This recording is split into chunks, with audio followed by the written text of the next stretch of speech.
우리 사랑하는 성도님들께서는 오늘 마음이 평강하신가요? 오늘 말씀에서 우리는 인생의 가장 어둡고 차가운 자리에 서 있는 한 사람, 다윗을 말씀을 통해 만나게 됩니다. 시편 142편의 제목은 이렇게 적혀져 있죠. 굴에 있을 때 지은 마스길이라고 되어 있습니다. 여기서 마스길은 밑에 주에 있는 것처럼 교훈이라는 뜻입니다. 다윗은 지금 우리에게 자신이 인생의 벼랑 끝, 그 깜깜한 동굴에 갇혀 있을 때 믿음의 성도가 어떻게 살아남아야 하는가를 가르쳐 줍니다. 교훈합니다. 오늘날 많은 현대인들이 마음이라는 감옥에 갇혀서 살고 있습니다. 우울증, 공황장애, 불안, 강박이라는 보이지 않는 동굴 속에 갇혀서 숨조차 쉬기 힘든 그러한 고통을 호소합니다. 이는 아마 다윗도 이 당시에 똑같았던 것 같습니다. 사울 왕을 피해서 도망친 굴이라 그랬는데 성경에 두 가지 굴이 나오죠. 아둘람 굴 그리고 또 엔게디 광야에서의 굴. 이것은 다윗 일행에게 휴양지가 아니었습니다. 언제 죽을지 모르는 실제의 공포 그리고 철저한 사회적인 단절이 있는 그러한 곳이었습니다. 하지만 놀랍게도 다윗은 그 단절된 동굴을 하나님을 독대하여 만나는 거룩한 지성소로 바꾸어 놓았습니다. 도대체 다윗은 어떻게 그 극한의 우울, 고독을 기도로 승화시켰는지 오늘 말씀 142편의 다윗의 마스길 또 기도를 통해서 우리도 영적 회복의 길을 찾기를 함께 소망합니다. 다윗은 기도를 통해서 영적 회복의 방법을 세 가지로 오늘 말씀에서 제시해 주고 있습니다. 첫 번째로 다윗은 침묵의 압력을 깨뜨리고 감정을 쏟아부었습니다. 본문 1절과 2절을 보시면은 내가 소리내어 여호와께 부르짖으며 소리내어 여호와께 간구하는도다. 내가 내 원통함을 그의 앞에 토로하며 라고 고백을 합니다. 우울과 불안이 깊어질 때 사람에게 나타나는 첫 번째 증상은 바로 침묵입니다. 마음이 무겁게 가라앉고 입을 닫게 되며 자신의 내면으로 침착해 가라앉아 들어가게 됩니다. 그리고는 외부의 소리를 차단하고 내면의 문을 닫아 스스로 창살 안에 갇히게 됩니다. 이것이 바로 제가 마음의 감옥이라고 표현한 것입니다. 이것은 영원히 나의 마음이 엄청난 압력을 받고 있다는 신호입니다. 그럴 때 다윗은 의도적으로 그 침묵을 첫 번째로 깨뜨립니다. 그는 그것을 속으로 사귀지 않고 소리내어 부르짖었습니다. 이것은 수동적인 저절로 나오는 신음이 아니라 내 감정을 다윗의 감정을 밖으로 끄집어내는 능동적인 믿음의 행위였습니다. 특히 2절에서는 토로하다라는 단어가 나오는데 이거는 히브리어로 샤파크라는 단어입니다. 이것은 물이나 피를 쏟아붓다라는 의미입니다. 다윗은 하나님 앞에서 고상한 척하지 않았습니다. 자기 안에 고이고 썩어가는 두려움, 억울함, 분노, 이 마음의 우물들을 하나님 앞에 배설하듯이 쏟아 부었습니다. 우리 사랑하는 성도님들, 기도는 정제된 언어로만 하는 것이 아닙니다. 내 감정, 날 것 그대로의 고통, 또 나의 감정을 쏟아내는 것으로 하나님의 치유가 시작이 됩니다. 하나님을 또는 예수님을 여러분의 우리 성도님들의 감정의 쓰레기통으로 삼는 것을 두려워하지 마십시오. 우리 예수님은 우리에게 거룩한 쓰레기통이 되어 주셨습니다. 세상 모든 사람의 죄와 더러움을 십자가에서 친히 받아내셨습니다. 우리가 이렇게 내 내면의 쓰레기를 주님께 쏟아내고 십자가에 못 박을 때 비로소 우리의 영혼이 정결함을 얻게 되고 조금씩 숨을 쉴 수 있게 됩니다. 하나님 앞에서 울며 소리 지르는 것을 부끄러워할 필요가 없습니다. 하나님은 우리의 점잖은 기도보다 살려달라는 그 비명을 기다리고 계십니다. 주님이 그것을 위해서 이 땅에 오셨습니다. 주님께 소리내어서 부르짖으시기 바랍니다. 이것이 다윗이 제시한 영성회복의 첫 번째 방법입니다. 그리고 또 두 번째 기도 방법은 내 느낌보다 하나님의 하나님의 지식을 더 신뢰하는 것입니다. 3절에서 다윗은 자신의 상태를 이렇게 묘사합니다. 내 영이 내 속에서 상할 때에도. 여기서 상하다는 것은 기절하다, 질식하다, 압도되다라는 의미를 가집니다. 이는 마치 깊은 동굴 속에 있는 답답한 공기처럼 절망이 밀려오고 숨을 쉴 수가 없고 정신이 혼미해지는, 요즘 이러한 것을 공황 상태라고 표현을 하죠. 내가 어디로 가야 할지, 내가 누구인지조차 알 수 없는 인지 기능의 마비 상태를 의미합니다. 그럴 때 바로 그 순간 다윗의 위대한 신앙 고백이 터져 나옵니다. 주께서는 내 길을 아셨나이다. 이것이 바로 다윗에게 있어서 결정적인 전환점입니다.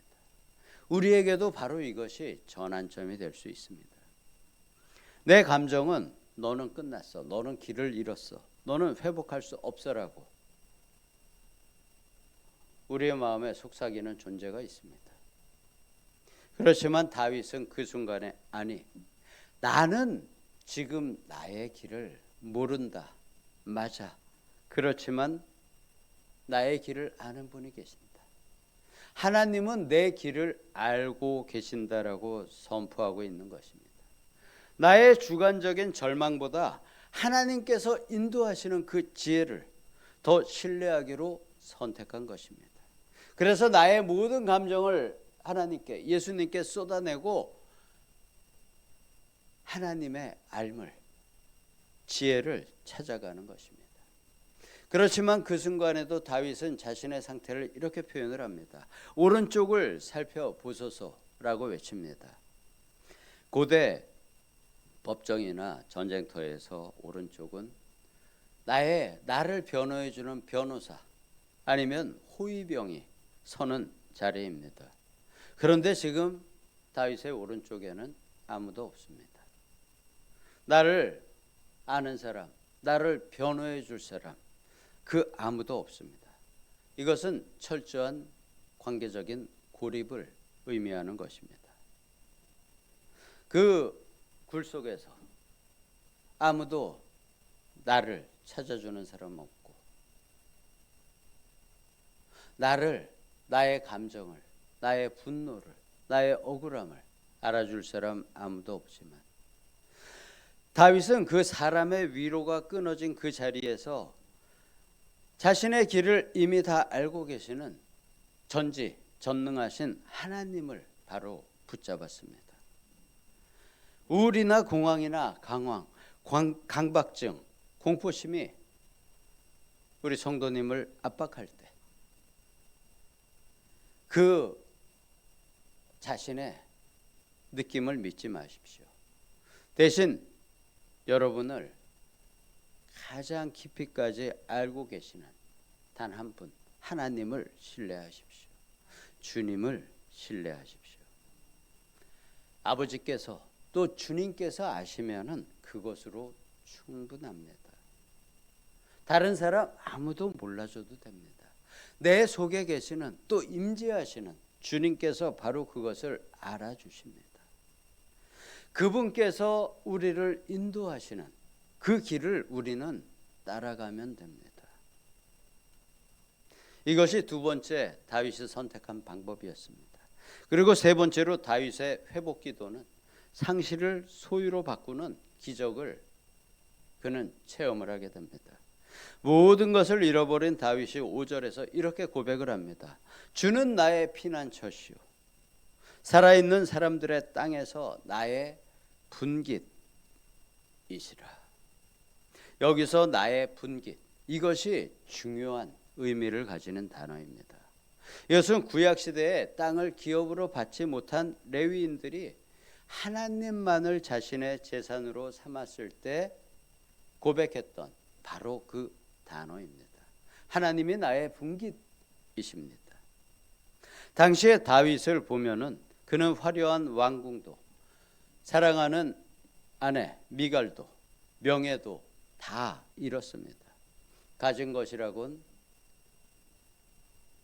어려움을 가진 많은 수백 명의 부하들, 그리고 깜깜한 동굴뿐입니다.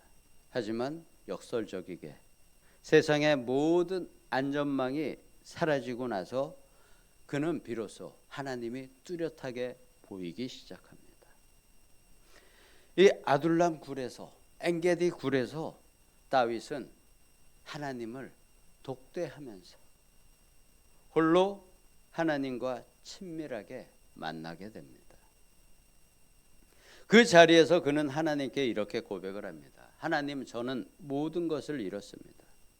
그래서 이제 하나님만이 나의 전부가 되셨습니다. 여러분은 인생에서 모든 것을 잃어보신 적이 있으신가요? 저는 철저하게 모든 것을 잃어버린 적이 있었습니다.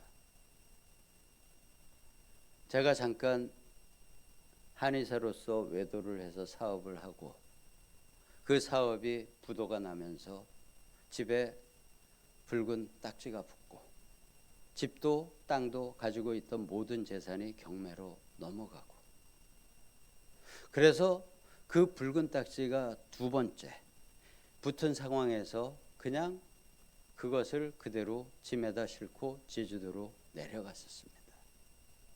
그 내려가는 배에서 정말 모든 것을 잃어버린 자의 심정을 느낀 적이 있었습니다. 그리고 또 4년 후에 가족들은 일산에 둔 상태에서 저 혼자 추자도로, 제가 있던 제주한방병원에 분원으로 혼자서 내려가서 그곳에서 2년 동안 있게 됩니다.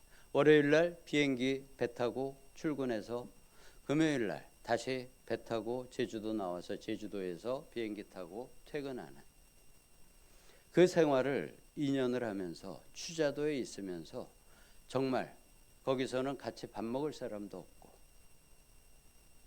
한의원을 퇴근하면은 혼자인 하나님을 독대하는 그 시간을 2년간 가진 적이 있었습니다. 다윗에게 그 고독은 저주가 아니었습니다. 그의 고독은 하나님을 오로지 자신의 몫으로 독점할 수 있는 그 축복의 기회가 되었습니다. 이것이 바로 오늘 말씀에서 다윗이 우리에게 말씀해 주는 빈손의 은혜입니다. 우리가 세상에 줄을 놓았을 때 하나님께서 손을 내밀어 주시고, 내가 혼자일 때 그 하나님의 손을 붙잡고 하나님을 독대하는 시간을 가지게 됩니다. 자, 이제 설교를 마치는 결론을 이야기 드리겠습니다. 다윗은 7절에서 이 동굴을 감옥이라고 불렀습니다. 그렇지만 그의 기도가 끝날 때 그는 확신합니다.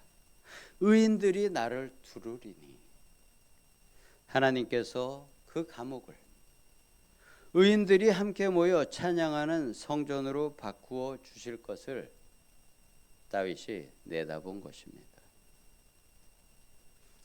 사랑하는 성도 여러분, 지금 혹시 그 깜깜한 동굴에 갇혀 계신가요? 그곳은 우리 성도님들의 끝이 아닙니다. 바로 하나님께서 나랑 독대하자 라고 하나님께서 그 만남의 장소로 선택하신 바로 그 귀한 장소입니다. 그 침묵을 깨어 소리내어 부르짖으십시오.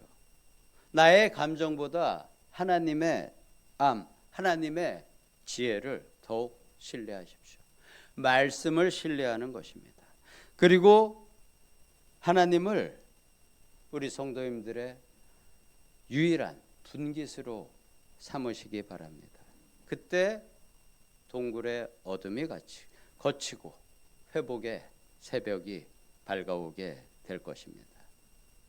바로 이 은혜가 만약에 지금 인생의 동굴을 지나고 계신 모든 성도님들과 함께 하시기를 예수님의 이름으로 축복합니다. 아멘. 제가 기도하겠습니다. 아버지 하나님 감사합니다. 아버지, 우리의 인생은 여러 가지를 경험하며 살아가게 아버지께서 그 길을 인도하여 주셨습니다. 때로는 우리 인생의 어둠의 동굴 안에 우리 스스로 갇힐 때가 있습니다. 또 모든 상황들이 나를 그 철장에 갇히게 할 때가 있습니다. 하지만 그곳에서 세상 사람들은 그곳에서 절망을 할지 몰라도 우리는 바로 그곳에서 하나님을 독대하는, 그리고 진정한 영적 상황적인 회복이 시작되는 아버지의 빛을 만나게 됩니다. 그곳에서 더욱 깊은 말씀의 의미를 만나게 됩니다. 그리고 그곳에서 나의 모든 분노와 나의 더러운 것들을 주님께 쏟아내며 우리가 정결해지고 거룩해지는 장소가 됩니다. 이것이 바로 어둠의 동굴 안에 갇혔을 때 세상 사람들과는 다른, 바로 아버지의 자녀들이, 또 주 예수 그리스도의 제자들이 누릴 수 있는 특권입니다. 만약에 지금 이러한 상황을 맞이한 성도님들이 계시다면 그곳에서 주님을 깊이 만날 수 있는 은혜가 임할 수 있기를, 그리고 주님께서 인도하시는 그 발등에 한 걸음 밖에 보이지 않지만 주님께서 인도하시는 그 발등에 빛을 따라 주님의 빛 안으로 들어갈 수 있기를 예수님의 이름으로 기도드리옵나이다.